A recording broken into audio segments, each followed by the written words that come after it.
So we're in the pool in El Salvador and we're gonna practice learning how to duck dive. And we got a bunch of different amigas here riding different sizes of surfboards. So we're gonna experiment with what's the biggest surfboard that you can actually duck dive, and also working on technique, how to do it. Boom.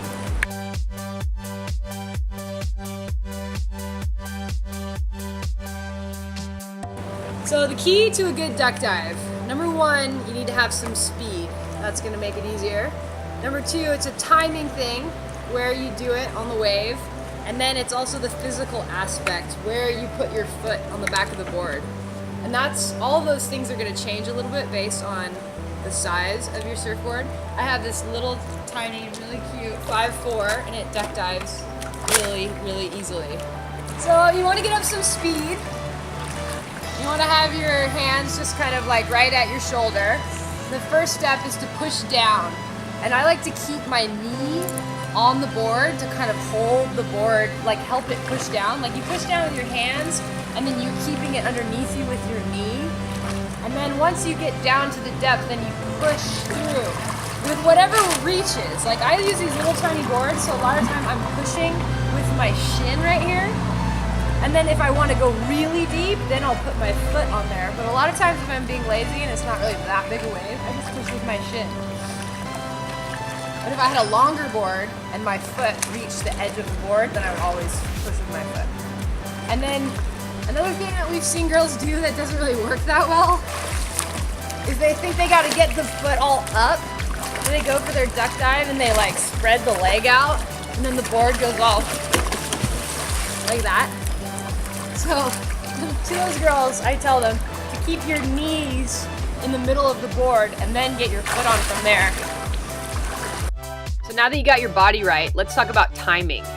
What you want to do is get some speed up and start your duck dive soon enough that you can get underwater before the wave hits you. You want to get underneath the whitewash so that it can go over you and then you come up on the other side. If you start the duck dive too late, the wave hits you before you have a chance to get deep enough. If the wave hasn't broken yet, if it's just cresting at the top, you can wait till the last minute and just kind of duck dive underneath the lip. But if you're dealing with whitewash, you gotta start a little bit sooner so you can get all the way underneath it. The whitewash passes over you and you come up on the other side.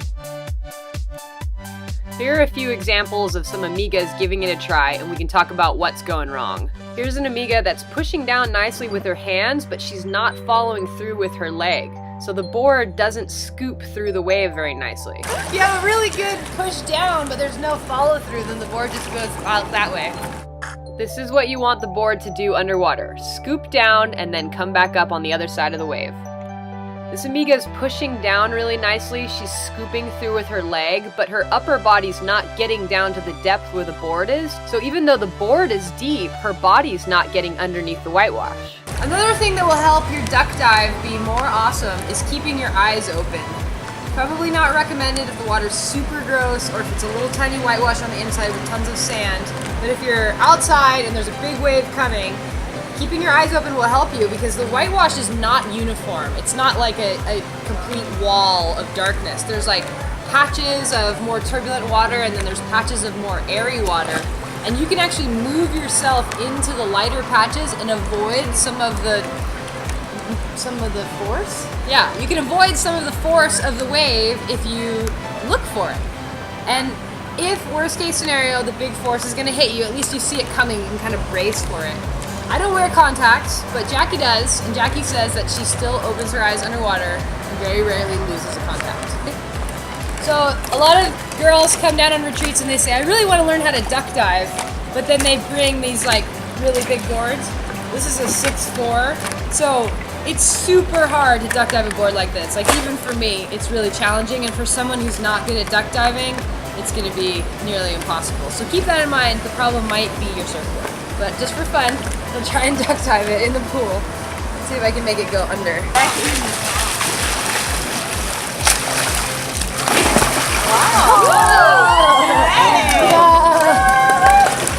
So what makes it more difficult? Is it that the width? It's just more buoyant. The length or the width? It's the volume of the board. Like a little tiny board that barely floats, you can duck dive super easy. But a big floaty board just by definition doesn't go underwater very well. Right. So one thing you can do if you do have a big board and you really want to try to duck dive it, to get it underneath, you can scoop. Yeah.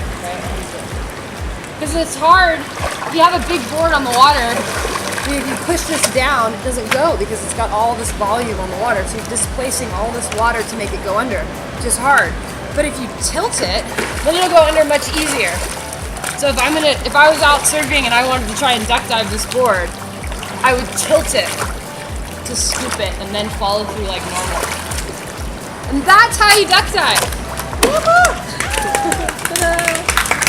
Thank you. Yeah. Now we're gonna need some longboards because Jackie's gonna do how to turtle roll. How to turtle roll. Yay. Jackie's roll.